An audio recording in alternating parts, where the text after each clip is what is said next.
नमस्कार दोस्तों, अमित जी के क्लासेस में आप सभी का स्वागत है। दोस्तों, आज हम लेके आए हैं हिंदी के कुछ बहुत ही इम्पोर्टेंट क्वेश्चन हैं जो कि पहले ही परीक्षाओं में आ चुके हैं और आने वाली परीक्षाओं के लिए भी बहुत ही उपयोगी हैं। तो चलिए स्टार्ट करते हैं। पहला क्वेश्चन है, तुलसीदास की कौन सी काव्य रचना ब्रज भाषा में है? तुलसीदास की कौन सी काव्य रचना ब्रज भाषा में है? कवितावली, विनय पत्रिका, कृष्ण गीतावली या दोहावली? तो तुलसीदास की कवितावली जो है ऑप्शन ए सही हो जाएगा। कवितावली ब्रज भाषा में है।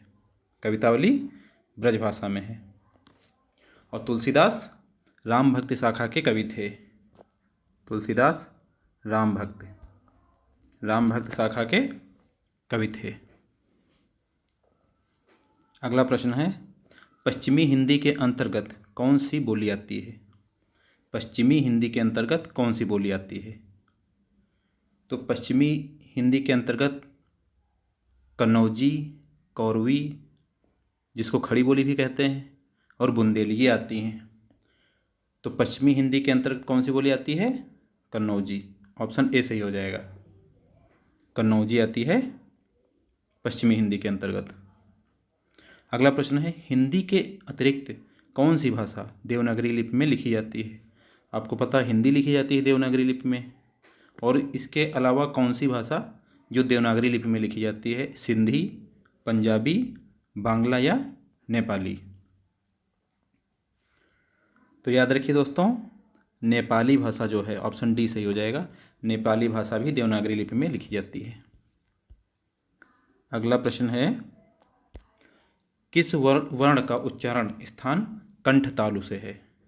किस वर्ण का उच्चारण स्थान कंठ तालु से है? तो कंठ तालु से ए का होता है और इसका इन दोनों का होता है। तो ऑप्शन सही हो जाएगा डी। अगला प्रश्न है, किस छंद का प्रथम और अंतिम शब्द एक सा होता है? किस छंद का प्रथम और अंतिम शब्द एक सा होता है? दोहा, सोरठा, कुंडलिया या रोला? तो कुंडलिया जो है, कुंडलिया का अंतिम शब्द और प्रथम एक ही जैसा होता है। कुंडलिया ऑप्शन सी सही हो जाएगा। कुंडलिया, इसमें 6 चरण होते हैं जिसमें 24-24 मात्राएं होती हैं। कुंडलिया में 6 चरण होते हैं और प्रत्येक चरण में 24-24 मात्राएं होती हैं। कुंडलिया दोहा प्लस सोरठा से मिलकर बना होता है। दोहा प्लस सोरठा से मिलकर बना होता है। कुंडलिया दोहा प्लस सोरठा से मिलकर बना होता है। पहले 2 लाइन होती हैं दोहा की और आखिरी की 4 सोरठा की। अगला प्रश्न है, वाचस्पति किस समास का समस्त पद है? कौन सा शब्द है? वाचस्पति। तो आपको बताना है संबंध तत्पुरुष का है या अलुक तत्पुरुष का या बहुब्रीहि, या तो इनमें से कोई नहीं है। तो ये ऑप्शन बी सही हो जाएगा, अलुक तत्पुरुष। हिंदी दिवस कब मनाया जाता है? आप सबको पता होगा, 14 सितंबर को मनाया जाता है हिंदी दिवस। ऑप्शन सी सही हो जाएगा। आधुनिक भारतीय भाषा अवधि का विकास किस अपभ्रंश से हुआ है? अवधि का विकास किस अपभ्रंश से हुआ है? मगधी अपभ्रंश, सौरसेनी, अर्धमगधी या महाराष्ट्री? तो ऑप्शन सी सही हो जाएगा, अर्धमगधी। अगला प्रश्न है, निम्न में से किस शब्द स्त्री प्रत्यय इन का प्रयोग नहीं हुआ है? इन का प्रयोग नहीं हुआ है। तो सिंपल सा सवाल है, देवरानी, धोबिन, बाघिन, तेलिन, सब में इन का प्रयोग हुआ है, बट देवरानी में नहीं हुआ। देवरानी ऑप्शन ए सही हो जाएगा। धीरे धीरे में समास कौन सा है? धीरे धीरे यानी अव्ययी भाव। कौन सा है? अव्ययी भाव। धीरे धीरे, दिन दिन, घर घर, इन सब में अव्ययी भाव होता है। अगला प्रश्न है, आँख न दीदा काढ़े कसीदा। आँख न दीदा काढ़े कसीदा लोकोक्ति का अर्थ क्या है? बहुत निपुण बनना, साधन न होने पर भी कार्य कर लेना, सर्वथा अयोग्य या योग्यता न होने पर भी काम करने की सीखी वरना। आँख न दीदा काढ़े कसीदा, डी ऑप्शन सही हो जाएगा। योग्यता न होने पर भी काम करने की सीखी वरना। अगला प्रश्न है, बागेश्वरी का पर्यायवाची शब्द क्या है? बागेश्वरी का पर्यायवाची शब्द क्या है? तो बागेश्वरी सरस्वती जी को कहते हैं, सरस्वती ऑप्शन में नहीं है। शारदा, शारदा भी उन्हीं का पर्यायवाची, बागेश्वरी का पर्यायवाची शारदा। अगला प्रश्न है, वही मनुष्य है जो मनुष्य के लिए मरे, वही मनुष्य है जो मनुष्य के लिए मरे में कौन सा अलंकार है? अनुप्रास, यमक, श्लेष या रूपक। तो यहाँ पे अनुप्रास अलंकार हो जाएगा ऑप्शन ए। अनुप्रास अलंकार वर्णों की आवृत्ति को ही अनुप्रास अलंकार कहा जाता है।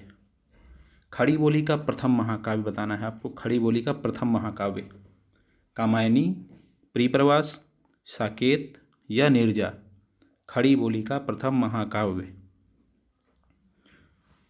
तो खड़ी बोली का प्रथम महाकाव्य प्रिप्रवास, ऑप्शन बी सही हो जाएगा। प्रिप्रवास, जो कि अयोध्या सिंह उपाध्याय हरिऔध द्वारा लिखा गया है। अतः शब्द का समानार्थी शब्द पहचानना है। अतः शब्द का समानार्थी शब्द अन्यथा, अतएव, परिणामतः, अस्तु। तो अतः शब्द का समानार्थी शब्द है अतएव, ऑप्शन बी सही हो जाएगा। अगला प्रश्न है, वृक्ष से पत्ते झड़ते हैं, आप लोगों ने पढ़ा होगा। इसमें कौन सा कारक है? कारक जो कि आपको पता होगा, कर्ता ने कर्म को करण से, संप्रदान के लिए अपादान से, अलग होने के अर्थ में, संबंध काकी के, अधिकरण में पर, संबोधन हे अरे ओ। तो अपादान अलग होने के अर्थ में, तो पेड़ से पत्ते झड़ रहे हैं मतलब अलग हो रहे हैं, ऑप्शन सी हो जाएगा अपादान। जैसा काम वैसा दाम, जैसा किस व्याकरण कोटि का है? ये जैसा जो आया है ये किस व्याकरण कोटि का विशेषण है, विशेष्य है, सर्वनाम है या अव्यय है? तो ये विशेषण हो जाएगा, ऑप्शन ए सही हो जाएगा। विशेषण, विशेषण किसको कहते हैं? संज्ञा और सर्वनाम की विशेषता बतलाने वाले शब्दों को विशेषण कहते हैं। निम्न में से कौन सा काटना का तत्सम है? काटना का तत्सम यानी काटना का शुद्ध रूप। कटन, कटित, कर्तन, कटित। तो काटना का तत्सम हो जाएगा कर्तन, सी ऑप्शन सही हो जाएगा, कर्तन। सकल, शकल का अर्थ क्या होता है? दो सेम है शब्द बोलने में, बट थोड़ा सा अंतर है। सकल और शकल का अर्थ क्या है? कला और कृति, संपूर्ण और अंश, सन और संवत, सबल और निर्बल।